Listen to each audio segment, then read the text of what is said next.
नेपाल इस समय बड़े राजनीतिक और संवैधानिक संकट से गुजर रहा है।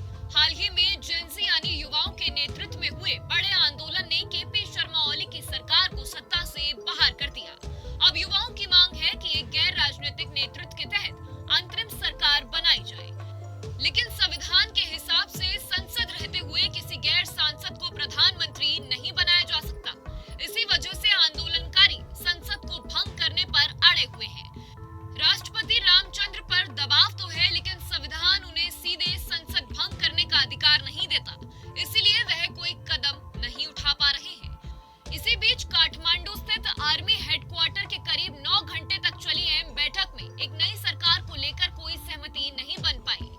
एक एनजीओ हामी नेपाली ने पूर्व जस्टिस सुशीला कार्की का नाम अंतरिम प्रधानमंत्री के लिए सुझाया है। काठमांडू के मेयर बालेंद्र शाह ने भी इस नाम का समर्थन किया, लेकिन उन्होंने शर्त रखी कि पहले संसद भंग होनी चाहिए। हालांकि कई अन्य जेनजी समूहों ने कार्की के नाम का विरोध किया है। अब सेना ने युवाओं से वार्ता में शामिल होने की अपील की है। संवैधानिक विशेषज्ञों का कहना है कि मौजूदा हालात में राष्ट्रपति के पास 2 ही विकल्प हैं। पहला, संसद में मौजूद किसी ऐसे सदस्य को राष्ट्रपति बनाना जिसे आंदोलनकारी भी स्वीकार कर लें।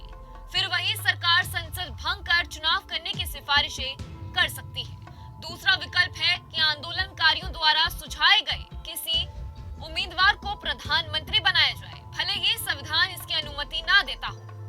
इतिहास में कई बड़े जन आंदोलन के दबाव में संवैधानिक परंपराओं से हटकर भी फैसले लिए गए हैं।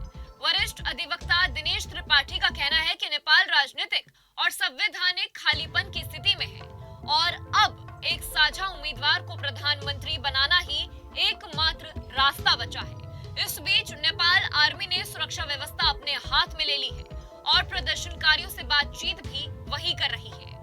पूर्व मेजर जनरल बिनोज ने साफ किया है कि आर्मी की कोई राजनीतिक महत्वाकांक्षा नहीं है और संभव है कि गुरुवार शाम तक अंतरिम सरकार बन जाए, लेकिन हालात अब भी तनावपूर्ण है। सोमवार को हुई पुलिस कार्रवाई में कम से कम 20 जेनजी युवाओं की मौत हो गई और दर्जनों घायल हैं।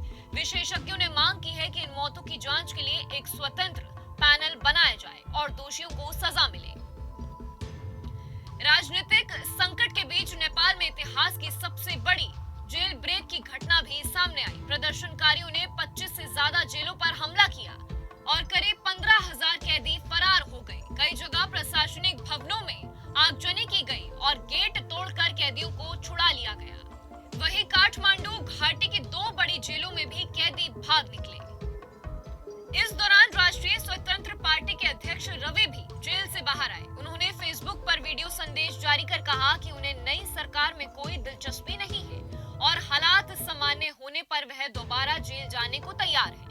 अभी नेपाल की जनता और पूरा तंत्र राजनीतिक असमंजस में है और सबकी निगाहें इस बात पर टिकी हैं कि अगली सरकार कौन सी और कैसे बनेगी। जहाँ भक्ति है हर शब्द में, कथाओं में छुपे हैं दिव्य रहस्य और ज्योतिष देता है जीवन को दिशा। धर्म से जुड़ी हर बातों को जानने के लिए हमारे चैनल स्तुति को सब्सक्राइब करें। चैनल पर जाने के लिए इस लिंक पर क्लिक करें।